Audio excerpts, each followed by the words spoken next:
शांताकारं भुजंगशयनं पद्मनाभं सुरेशं विश्वाधारं गगनसदृशं मेघवर्णं शुभांगं लक्ष्मीकान्तं कमलनयनं योगिभिध्यानगम्यं वंदे विष्णु भवभयहरं सर्वलोकैकनाथं। मंगलम भगवान विष्णु मंगलम गरुड़ध्वज मंगलम पुंडरीकाक्ष मंगलाय तनोहरि। ओम नमो भगवते वासुदेवाय। आज का दिन आप सभी के लिए मंगलमय हो। आइए सुनते हैं वैशाख मास कथा का 12वां अध्याय। राजा परीक्षित ने कहा, भगवान, वृत्रासुर का स्वभाव तो बड़ा रजोगुणी तमोगुणी था। वह देवताओं को कष्ट पहुंचाकर पाप भी करता ही था। ऐसी स्थिति में भगवान नारायण के चरणों में उसकी सुदृढ़ भक्ति कैसे हुई? हम देखते हैं कि प्रायः शुद्ध सत्वमय देवता और पवित्र हृदय ऋषि भी भगवान की परम प्रेममयी अनन्य भक्ति से वंचित ही रह जाते हैं। सचमुच भगवान की भक्ति बड़ी दुर्लभ है।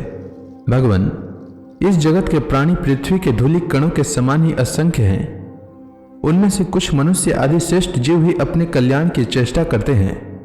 ब्राह्मण, उनमें भी संसार से मुक्ति चाहने वाले तो बिरले ही होते हैं, और मोक्ष चाहने वाले हजारों में मुक्ति या सिद्धि लाभ तो कोई सा ही कर पाता है। महामुने, करोड़ों सिद्ध एवं मुक्त पुरुषों में भी वैसे शांत चित्त महापुरुष का मिलना तो बहुत ही कठिन है, जो एकमात्र भगवान के ही परायण हो।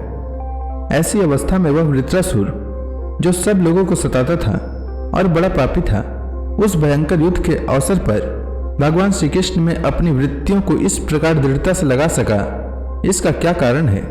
प्रभु, इस विषय में हमें बहुत अधिक संदेह है और सुनने का बड़ा कौतूहल भी है।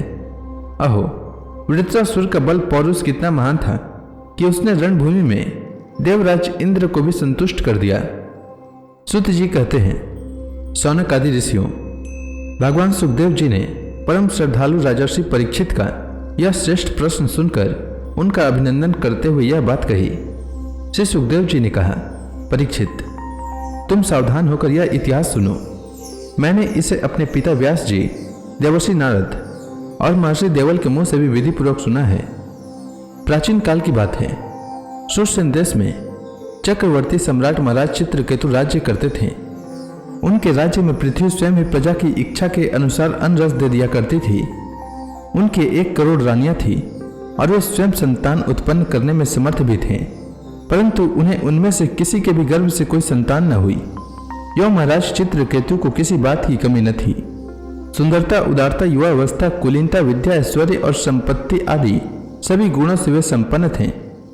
फिर भी उनकी पत्नियां बांझ थी, इसलिए उन्हें बड़ी चिंता रहती थी। वे सारी पृथ्वी के एक छत्र सम्राट थे। बहुत सी सुंदर रानियां थी तथा सारी पृथ्वी उनके वश में थी। सब प्रकार की संपत्तियां उनकी सेवा में उपस्थित थी, परंतु वे सब वस्तुएं उन्हें सुखी न कर सकी। एक दिन शाप और वरदान देने में समर्थ अंगिरा ऋषि स्वच्छंद रूप से विभिन्न लोकों में विचरते हुए राजा चित्रकेतु के महल में पहुंच गए। राजा ने प्रत्युत्थान और अर्घ्य आदि से उनकी विधि पूर्वक पूजा की।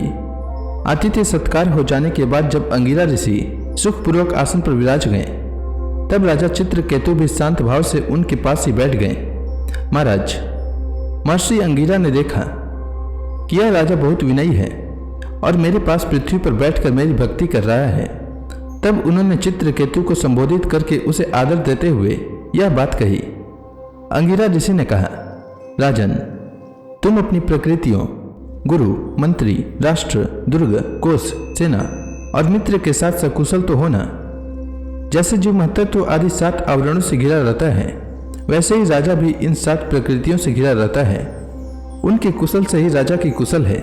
नरेंद्र, जिस प्रकार राजा अपनी उपर्युक्त प्रकृतियों के अनुकूल रहने पर ही राज्य सुख भोग सकता है, वैसे ही प्रकृतियां भी अपनी रक्षा का भार राजा पर छोड़कर सुख और समृद्धि लाभ कर सकती है। राजन, तुम्हारी रानियां, प्रजा, मंत्री, सेवक, व्यापारी, अमात्य, नागरिक, देशवासी, मंडलेश्वर राजा और पुत्र तुम्हारे वश में तो है ना? सच्ची बात तो यह है कि जिसका मन अपने वश में है, उसके ये सभी वश में होते हैं। इतना ही नहीं, सभी लोक और लोकपाल भी बड़ी सावधानी से उसे भेंट देकर उसकी प्रसन्नता चाहते हैं। परंतु मैं देख रहा हूं कि तुम स्वयं संतुष्ट नहीं हो। तुम्हारी कोई कामना अपूर्ण है। तुम्हारे मुंह पर किसी आंतरिक चिंता के चिन्ह झलक रहे हैं। तुम्हारे इस असंतोष का कारण कोई और है या स्वयं तुम ही हो? परीक्षित, महर्षि अंगिरा यह जानते थे कि राजा के मन में किस बात की चिंता है। फिर भी उन्होंने उससे चिंता के संबंध में अनेकों प्रश्न पूछे। चित्रकेतु को संतान की कामना थी, अतः महर्षि के पूछने पर उन्होंने विनय से झुककर निवेदन किया। सम्राट चित्रकेतु ने कहा, भगवान, जिन योगियों की तपस्या, ज्ञान, धारणा, ध्यान और समाधि के द्वारा सारे पाप नष्ट हो चुके हैं, उनके लिए प्राणियों के बाहर या भीतर की ऐसी कौन सी बात है जिसे वे न जानते हों। ऐसा होने पर भी जब आप सब कुछ जानबूझकर मुझसे मेरे मन की चिंता पूछ रहे हैं, तब मैं आपकी आज्ञा और प्रेरणा से अपनी चिंता आपके चरणों में निवेदन करता हूँ। मुझे पृथ्वी का साम्राज्य, ऐश्वर्य और संपत्तियाँ, जिनके लिए लोकपाल भी ललायित रहते हैं, वे सब प्राप्त हैं, परंतु संतान न होने के कारण मुझे इन सुख भोगों से उसी प्रकार तनिक भी शांति नहीं मिल रही है जैसे भूखे प्यासे प्राणी को अन्न जल के सिवा दूसरे भोगों से। महाभाग्यवान महर्षि, मैं तो दुखी हूँ ही, पिंडदान न मिलने की आशंका से मेरे पितर भी दुखी हो रहे हैं। अब आप हमें संतान दान करके परलोक में प्राप्त होने वाले घोर नरक से उबारिए और ऐसी व्यवस्था कीजिए कि मैं लोक परलोक के सब दुखों से छुटकारा पा लूं। तो इसी के साथ यह अध्याय समाप्त हुआ।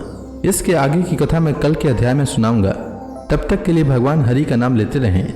तो प्रेम से बोलिए भगवान विष्णु की जय, श्री कृष्ण भगवान की जय, समस्त देवी देवताओं की जय।